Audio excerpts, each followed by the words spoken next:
پاکستان خالد مقبول صدیقی کا کہنا ہے کہ 50 سال کی مایوسی سے مایوس نہیں ہونا، نیا پاکستان نہیں ہمیں بہتر پاکستان چاہیے، مثبت سوچ اپنانا ہوگی، اپنے آباء و اجداد کا بنایا ہوا پاکستان بچا لیا، اب اسے بہتر بنانا ہے۔ ان کا مزید کیا کہنا تھا، آئیے آپ کو دکھاتے ہیں۔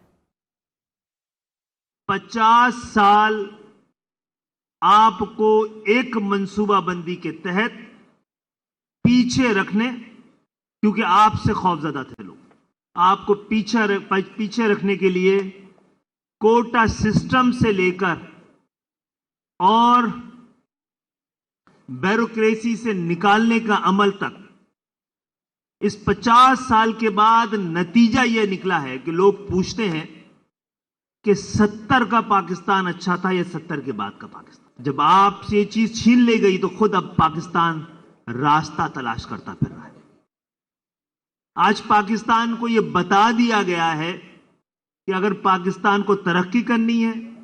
پاکستان کو باقی رہنا ہے، پاکستان کو آگے چلنا ہے، 70 سال کے قرضے اتارنے ہیں، تو پاکستان کو پاکستان بنانے والوں کی اولادوں کے حوالے